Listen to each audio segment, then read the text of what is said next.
بسم اللہ الرحمن الرحیم۔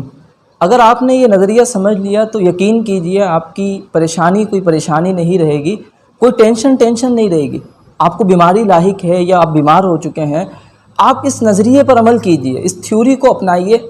یقین کیجئے آپ پرسکون محسوس کریں گے۔ کچھ سالوں پہلے ایک کتاب دی سیکریٹ مارکیٹ میں جیسے ہی پبلش ہوئی، ملینز کاپیز اس کی بکی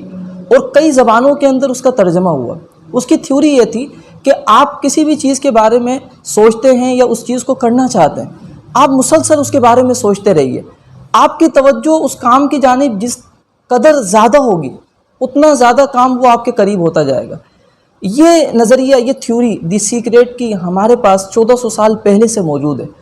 ہمارے ہاں پر ایک نظریہ ہے دعا کا۔ اللہ تبارک و تعالیٰ نے قرآن کریم میں ارشاد فرمایا، ادعونی استجب لکم، تم مجھ سے دعا کرو میں تمہاری دعا قبول کروں گا۔ ہمارے یہاں پر میں آپ سے سوال کرتا ہوں کہ دعا کا مطلب کیا ہے، دعا کا معنی کیا ہے؟ اگر آپ نے دعا کا معنی سمجھ لیا تو یقیناً آپ کبھی کسی بھی حوالے سے پریشان نہیں ہوں گے۔ دعا کا اصل مطلب یہ ہے کہ ایک انسان اپنے رب کریم سے اپنی پریشانیاں شیئر کرے۔ اسے کوئی بیماری لاحق ہے، وہ بیمار ہو چکا ہے، وہ بیماری اللہ تبارک و تعالیٰ کی بارگاہ میں بیان کرے، مولا میں یہ بیمار ہو چکا ہوں، مجھے یہ پریشانی لاحق ہو چکی ہے، میرا یہ کام نہیں ہو رہا، فلاں کام کروا دے۔ آپ ذرا غور کریں کہ جب کوئی شخص اس نظریے کے ساتھ،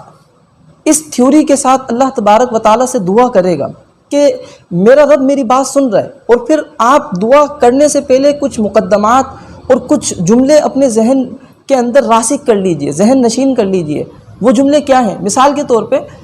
جب آپ دعا کرتے ہیں تو ہر مسلمان کا یہ یقین ہے، اسے پختہ اعتقاد ہوتا ہے کہ جو میں دعا کر رہا ہوں میرا رب مجھے سن رہا ہے، دعا کرتے وقت میرا رب مجھے دیکھ بھی رہا ہے، میرے خیالات کو بھی جانتا ہے، میرے دل کے اندر آنے والی گزرنے والی ہر چیز کو جانتا ہے۔ جب اس طرح کا نظریہ ہوگا کہ میرا رب مجھے دیکھ رہا ہے، سن رہا ہے، اس کے بعد یہ کہ وہ رب سننے دیکھنے کے ساتھ میری دعا قبول کرے گا، وہ مجھے خالی نہیں چھوڑے گا۔ اور پھر آپ دیکھیں کہ پوری دنیا کے اندر ایک یونیورسل ٹروتھ کے طور پہ اسے مانا جاتا ہے کہ اگر کوئی شخص بڑی بارگاہ کے اندر یا بڑے شخص کے پاس جا کر اپنی پریشانی شیئر کرے، اگرچہ وہ شخص، وہ عہدے والا اس کی پریشانی دور نہ بھی کرے، تب بھی اسے سکون حاصل ہو جاتا ہے، تب بھی اس کی پریشانی دور ہو جاتی ہے۔ اس دنیا کے اندر آپ نے تو وہ مقام حاصل کر لیا کہ جو اس دنیا کا بنانے والا ہے، خالق ہے، مالک ہے، جو ہر چیز پر اختیار رکھتا ہے، آپ اپنی پریشانیاں اس سے شیئر کر رہے ہیں۔ اس سے بڑھ کر ہمارے لیے خوش قسمتی اور کیا ہوگی کہ آپ کو ڈائریکٹ اللہ تبارک و تعالیٰ نے خود ارشاد فرمایا، ادعونی، تم مجھ سے دعا کرو، استجب لکم، میں تمہاری دعا قبول کروں گا۔ جب یہ نظریہ ہوگا، یہ مقدمات ہوں گے، یہ جملے ہوں گے ذہن نشین، میں جو گفتگو کر رہا ہوں وہ سن رہا ہے،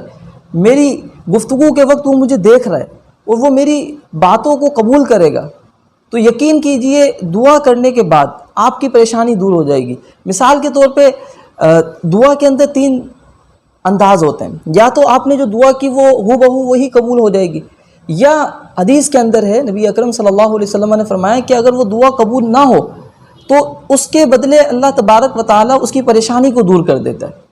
تیسری چیز یہ ہے کہ اگر وہ پریشانی یا کوئی بیماری یا کوئی آفت اس پر آنی تھی وہ دور نہیں ہوئی تو فرمایا کہ اس کے بدلے اللہ تبارک و تعالیٰ قیامت کے دن اسے ثواب عطا فرمائے گا۔ اور حدیث میں ہے کہ قیامت کے دن اس طرح ثواب ملے گا کہ وہ بندہ سوچے گا کہ کاش میری دنیا کے اندر کوئی دعا قبول نہ ہوتی اور ان تمام دعاؤں کا صلہ مجھے آج قیامت کے دن جزا کے طور پہ مل جاتا۔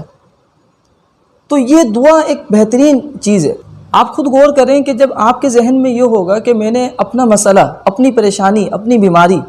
اللہ تبارک و تعالیٰ کی بارگاہ میں عرض کر دی ہے، میں نے اس سے شیئر کر لیا ہے کہ جس کے اختیار میں تمام چیزیں، تو بتائیں کہ اگرچہ وہ چیز دور نہ ہو، وہ پریشانی ختم نہ ہو، وہ بیماری دفع نہ ہو، تب بھی جو سکون ملے گا وہ کسی اور چیز کے اندر نہیں۔ تو یہ تھیوری اپنے ذہن میں بٹھا لیں، اور ہمارے معاشرے سے، مسلمانوں سے دعا کا رجحان بہت ختم ہوتا جا رہا ہے، تو اس کو اپنائیں۔ اس نظریے کے ساتھ جو 3 جملے کہے ہیں تو اللہ نے چاہا تو آپ کی پریشانی نہیں رہے گی، اور دعا کے بعد ایک عجیب سا سکون محسوس کریں گے۔ اس کی ریئل ایگزامپل میں آپ کو دیتا ہوں کہ ہمارا ڈیپر لائٹ کے تحت ایک میٹ اپ ہوتا ہے جمعے کو، تو اس میں ہم نے اپنے دوستوں سے اس حوالے سے عرض کیا یقین کیجئے کہ اس کے 2 دن بعد کچھ دوستوں نے میسیج کیا کہ اس نظریے پر عمل کرنے کی وجہ سے ہماری واقعی پریشانیاں نہیں رہی، اور جو سکون محسوس ہوا وہ پہلے کبھی نہیں ہوا۔ ایک ہمارے دوست انہوں نے بتایا کہ وہ کسی پریشانی میں مبتلا تھے اور وہ خطرناک قسم کی پریشانی تھی، انہوں نے 2 دن اس چیز پر عمل کیا، وہ 70 سے 80% ختم ہو گئی، اور کچھ دنوں بعد وہ مکمل ختم ہو گئی۔ تو آپ اس پر عمل کیجئے، اللہ نے چاہا تو آپ اس کے حوالے سے پازیٹیو امپیکٹ پائیں گے، اور اس حوالے سے آپ کمٹ بھی کر سکتے ہیں کہ یا ابھی کر دیں یا بعد میں جب آپ اس پر عمل کریں تو اس سے دوسروں کو ترغیب ملے گی۔